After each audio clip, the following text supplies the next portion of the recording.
Hoje celebramos a memória de São João Bosco. Ele viveu na Itália no século XIX. Boa parte de sua vida, de seu apostolado, aconteceu em Turim, cidade conhecida por causa do Santo Sudário. É lá numa igreja que fica nesta cidade que está guardado o sudário, o pano que envolveu o corpo de Jesus na sepultura, que tem impressa a imagem de Cristo. E foi ali que São João Bosco viveu boa parte de sua vida e exerceu o seu ministério. Ele que era padre. Na Itália é comum chamar os padres de Dom. Aqui no Brasil nós chamamos de Dom os bispos. Mas lá na Itália ao contrário, então os bispos são chamados de monsenhores e os padres de Dom, por isso que se costuma dizer Dom Bosco. São João Bosco era padre e ele sentiu que Deus o chamava para um apostolado muito específico de educação. Então São João Bosco era um educador. Em Turim havia muitos órfãos, muitos meninos que viviam na rua, e ele criou então um oratório, uma espécie de colégio interno, onde ele recebia esses meninos e dava-lhes uma boa educação. E os educava sobretudo para o céu, os educava para a fé, para, como dizia ele, serem bons cidadãos e bons cristãos. A igreja recebeu de Jesus aquela ordem: ide, pregai o evangelho, ensinai todos os povos. Então a igreja sempre teve essa missão educacional, uma das missões do bispo, sucessor dos apóstolos, e que é também uma missão da igreja, uma missão do padre. É a missão do ensino.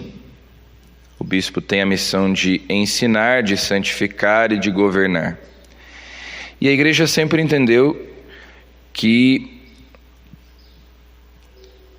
o poder de ensinar é um poder espiritual. A igreja sempre teve esse poder educacional, não só de ensinar a fé, de transmitir a fé, mas também de transformar a cultura dos povos, levando o evangelho a esses povos. A igreja também ia impregnando a cultura com os valores do evangelho. Então assim, por exemplo, lá no final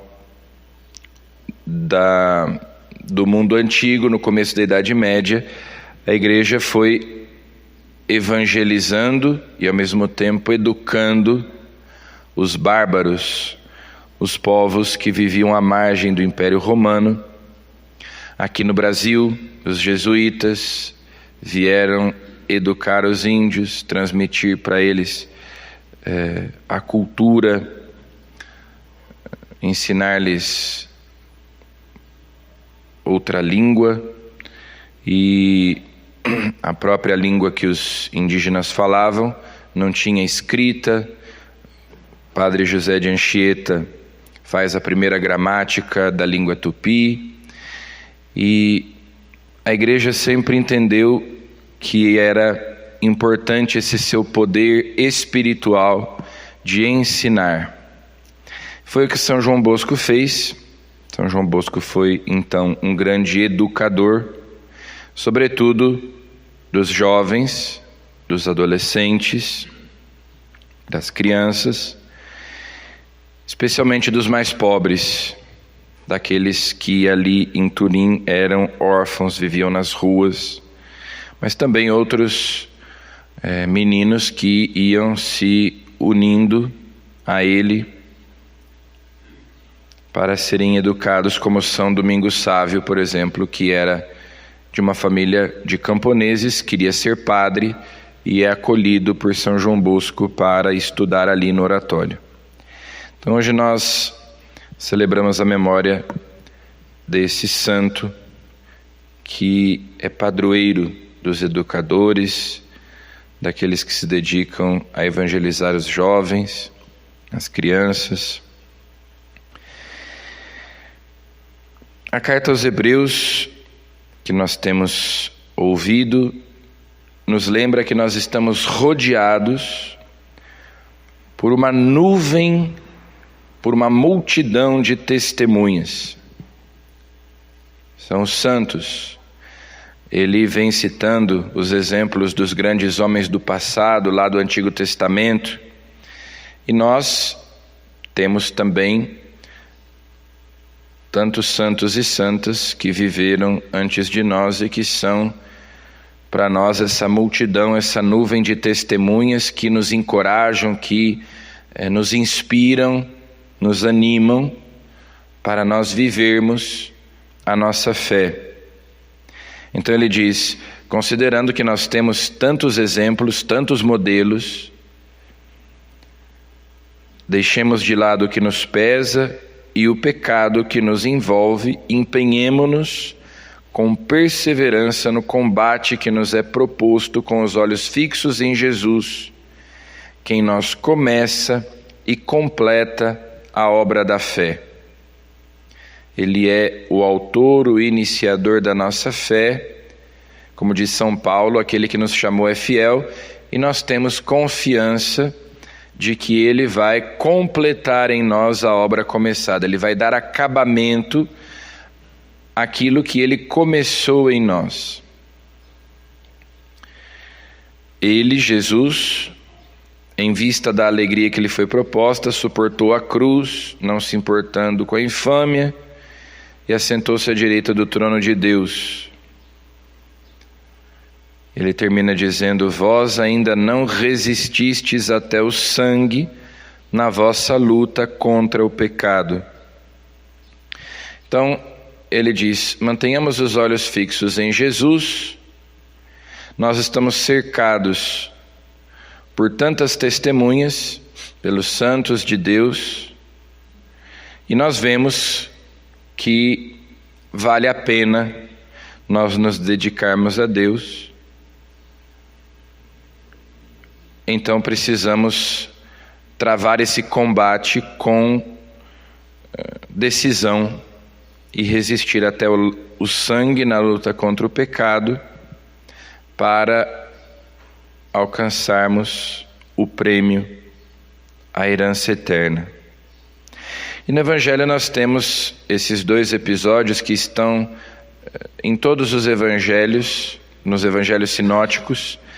São João não relata esse fato, mas São Mateus, São Lucas e São Marcos relatam de modo sempre entrelaçado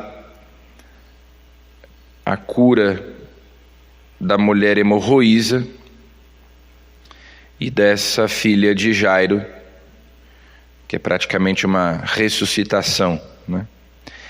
E tanto uma quanto outra tem em comum, a menina tinha 12 anos e aquela mulher há 12 anos sofria com aquela hemorragia, com aquele fluxo de sangue, já tinha tentado tudo, consultado vários médicos, gastado tudo que tinha e nada resolvia o seu problema, a sua enfermidade. E a menina, quer dizer, quando nasceu a filha de Jairo, aquela mulher começou a sofrer com aquele infortúnio, com aquela doença.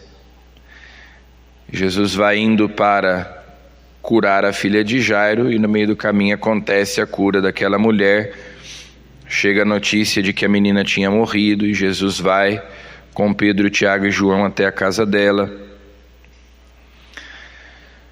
E o texto fala de uma força que saiu de Jesus. Jesus percebeu que uma força tinha saído dele. E por isso ele para e diz: alguém me tocou. E ela, por sua vez, pensa: bastará tocar na sua veste e eu ficarei curada. Por isso Jesus diz para ela: a tua fé te salvou.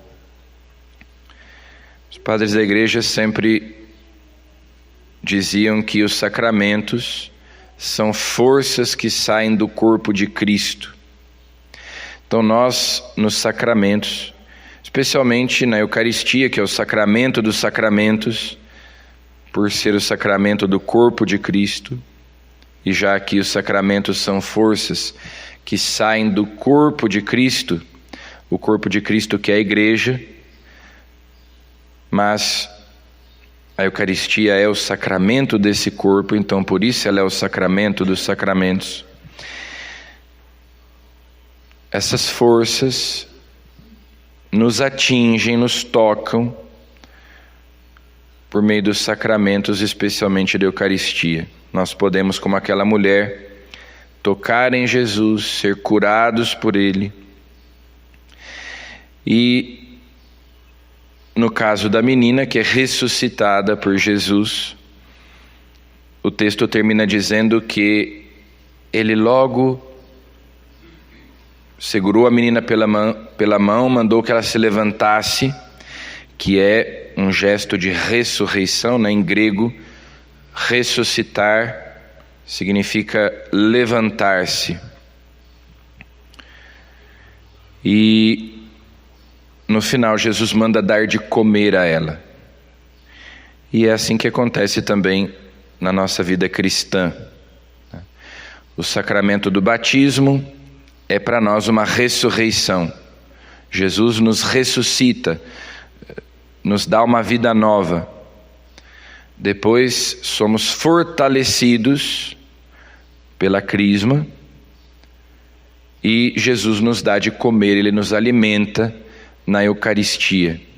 Então nós recebemos a vida nova, a vida sobrenatural da graça, mas para conservar essa vida nós temos que nos alimentar na mesa da Eucaristia, comer o seu corpo, beber o seu sangue, para que esta vida recebida no batismo seja conservada e aumente cada vez mais.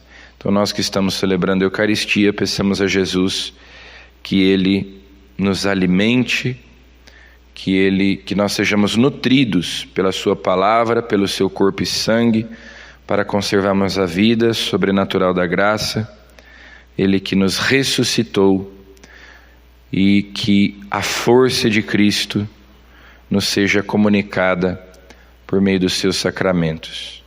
Amém.